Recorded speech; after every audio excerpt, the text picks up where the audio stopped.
350,000 naira only and their utility truck confiscated. 5. Illegal disease. Follow cleanliness to kill tomorrow diseases. Together, we can create a cleaner, greener, and healthier Taraba. Announcer, Philibus Daniel Adamu, Permanent Secretary. The Honorable Commissioner, Ministry of Waste Management and Resource Innovation. Hello, hi, my name is Shailene Msiga. I am a Zimbabwean girl, but I grew up in South Africa, and I'm currently at my family home in Zimbabwe in hopes of connecting deeper to my roots. I came back here to do that because I think that's an important thing to do as an artist and in that journey. With that being said, I am a writer and a director, and I'm so excited to be part of the Terror of 2025 podcast in order to talk about my directorial debut, a documentary called Forgotten: The Human Cost of Homelessness. About the documentary focuses on a select group of homeless people in Silverton in Pretoria, but deals with issues that are faced by these homeless people all over the world. The documentary's aim is to foster empathy for the homeless populations of the world.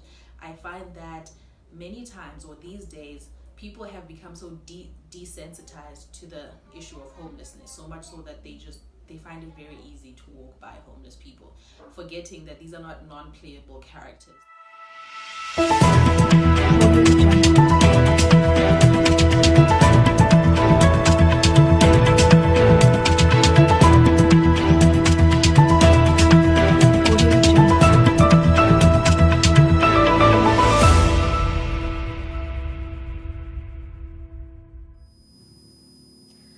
Welcome to the broadcast of News Hour on Sun TV, the pulse of the nation.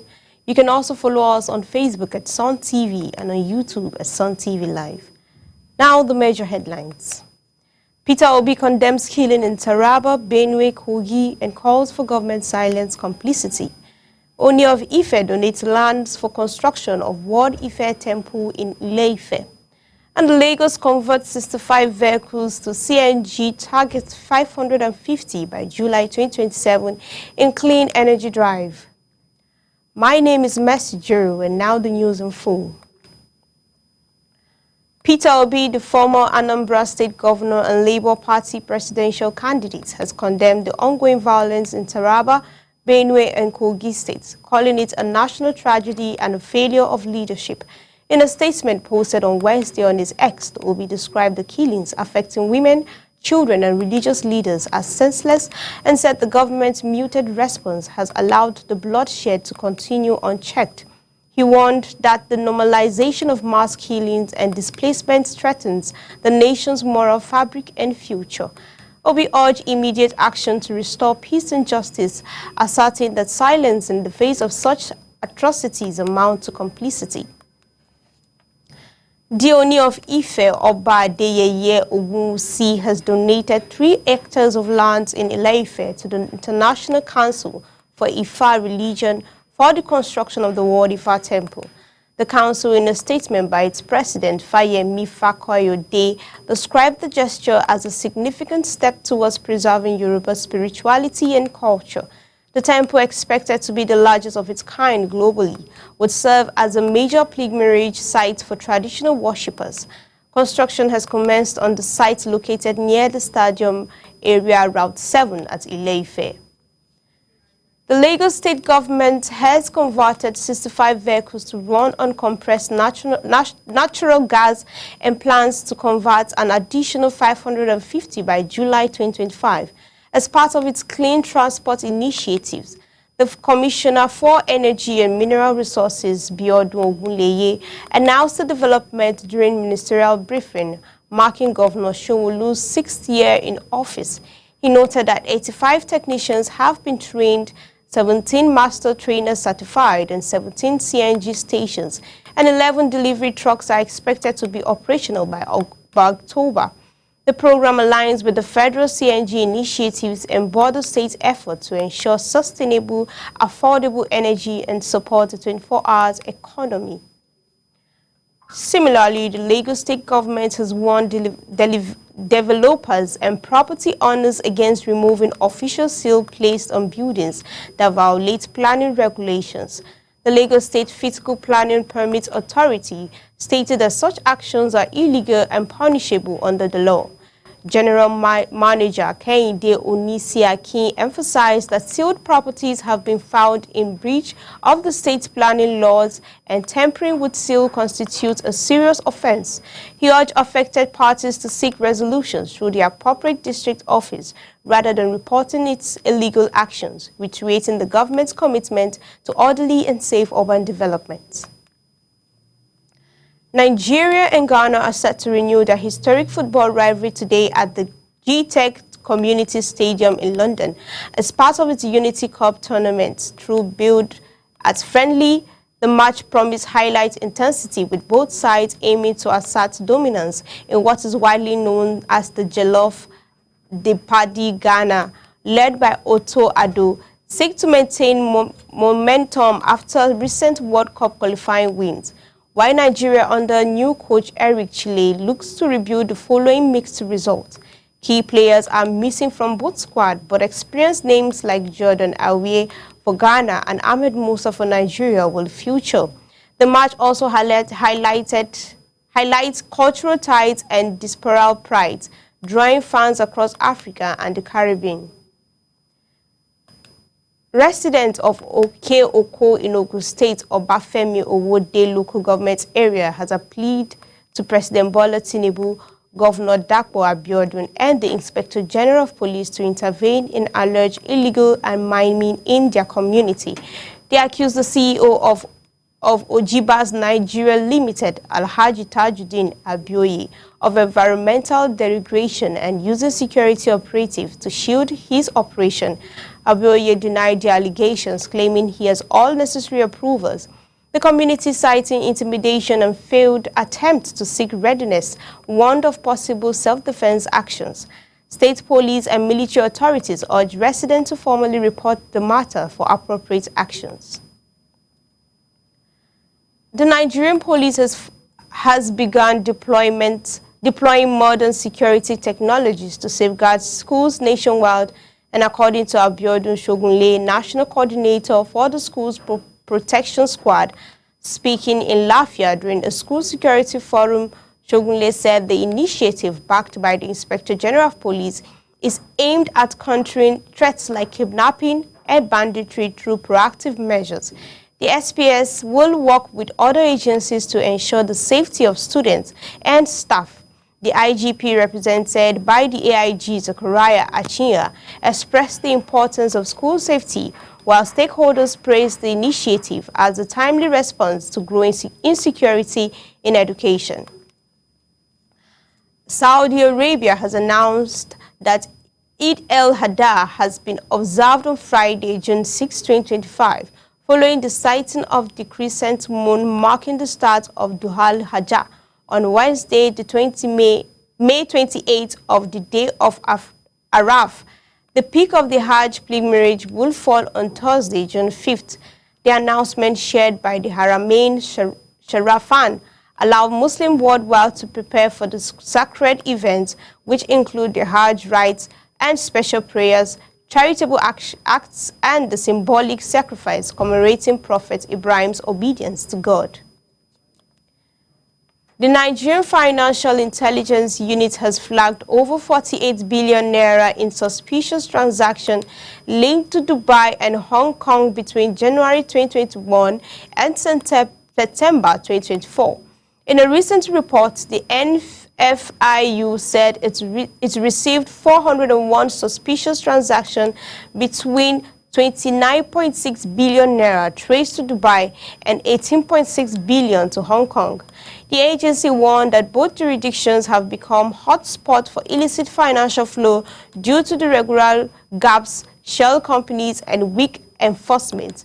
The report urged Nigerian Financial Institute to enhance due diligence, strengthen monitoring system, and promptly report suspicious activities to curb financial crime and protect the country's reputation.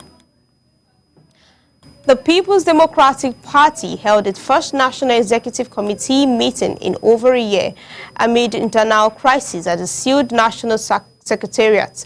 Key issues like zoning and National Secretary's positions were deferred to June 30th. Acting Chairman Umar Dam Magun accused the APC of trying to create a one-party state, while PDP leaders stressed unity and reform. The APC dismissed the claims attributing PDP's challenges to internal problems. Party elders like Sule Lamido and Bode George called for renewed commitments to democratic values and rebuilding ahead of the 2027 elections.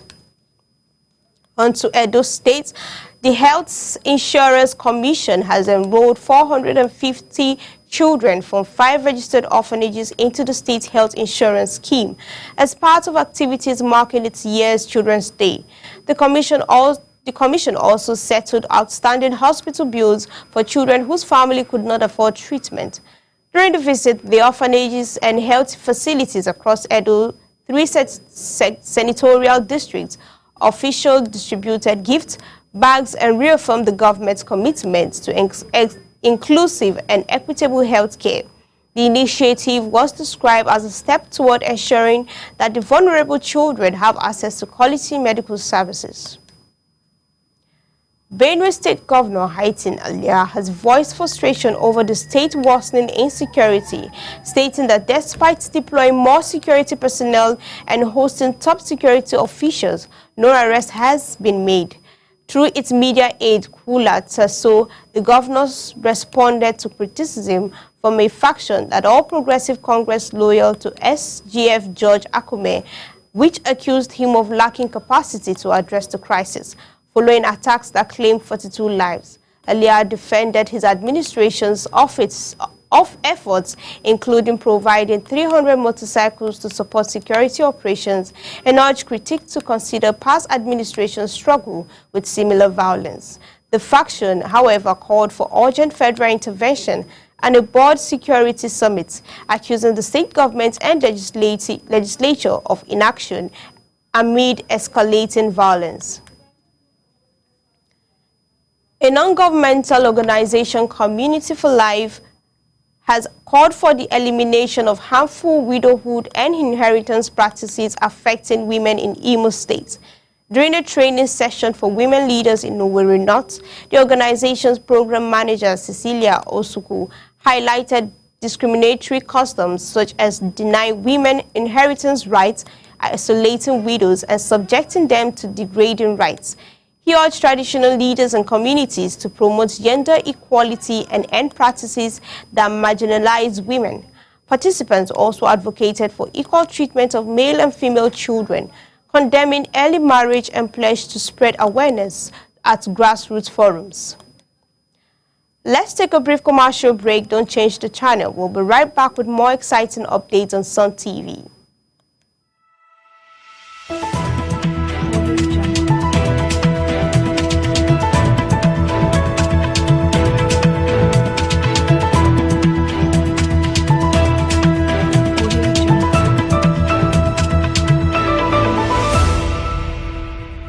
The Honorable Commissioner, Ministry of Waste Management and Resource Innovations, Honorable Shonzin James Bernard, on behalf of the Ministry, wish to inform the general public that from now onward and as part of our ongoing commitment to maintaining a clean and sustainable environment, the Ministry of Waste Management and Resource Innovations frowns at the way citizens of the state don't keep their immediate environment clean, dump waste indiscriminately across the state like in the gutters, thereby blocking drainages and waterways, causing flooding. It is on this regard that I wish to communicate some significant changes and regulations that will take effect immediately. 1. Keep your immediate surrounding clean. Take responsibility of waste generated by you. Package your waste properly to be taken to certified dump sites. Avoid dumping waste in gutters and waterways. Participate in community cleanup initiatives. 2. The ministry have reintroduced sanitary inspectors who, together with enforcement team, will be deployed to conduct regular inspections throughout the state. They will assess compliance levels and provide guidance to those who may need assistance with proper waste disposal practices. Please cooperate with them. 3. Activities of private waste managers in the state have been banned forthwith until an appropriate operational permit are obtained from the Ministry of Waste Management and Resource Innovations. 4. Illegal dumping of waste by any private waste managers shall henceforth attract a fine of 350,000 naira only and their utility truck confiscated. 5. Illegal dumping of waste by an individual shall henceforth attract a fine of 150,000 naira only. 6. Cleanliness starts from your home. Be a part of the solution and not part of the pollution. If you can't clean up your surroundings, then don't make it dirty. 1. Who maintains cleanliness keep away diseases. Follow cleanliness to kill tomorrow diseases. Together, we can create a cleaner, greener, and healthier Taraba. Announcer, Philibus Daniel Adamu, Permanent Secretary. The Honorable Commissioner, Ministry of Waste Management and Resource Innovations, Honorable Shonzin.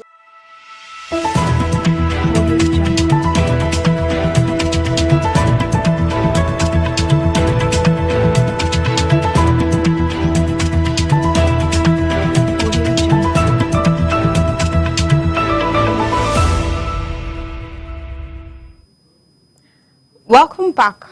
Coming up, the Bauchi State Government has established 10 new fire substations across its 3 senatorial districts to boost emergency responses capacity. Governor Bala Mohammed, represented by his Deputy Governor Awal Jatu at the 2025 Annual National Conference of the Fire Chief and Director in Bauchi State, said the initiative aligned with the effort to improve fire safety and service delivery.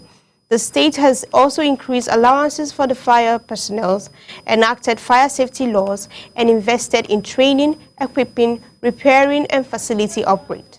The fire service chiefs were urged to share insights from the conference to enhance national fire safety standards. President Bola Tinubu has asked the National Assembly to approve $24,140 in new foreign loans, potentially increasing Nigeria's public debt from 144 trillion 670 billion naira at the end of 2024 to over 122 trillion 910 billion naira by 2026. The loans are intended to fund key sectors such as infrastructure, healthcare, and education. Tinubu also requested $2 billion foreign currency, bond insurance, and a 758 billion naira to bond to settle pension arrears. Economists warn that the rising debt may stain Nigeria's fiscal space and debt servicing capacity. Critics, including the People's Democratic Party and former Vice President Atiku Abubakar, condemned the request as lacking transparency and risking future burdens without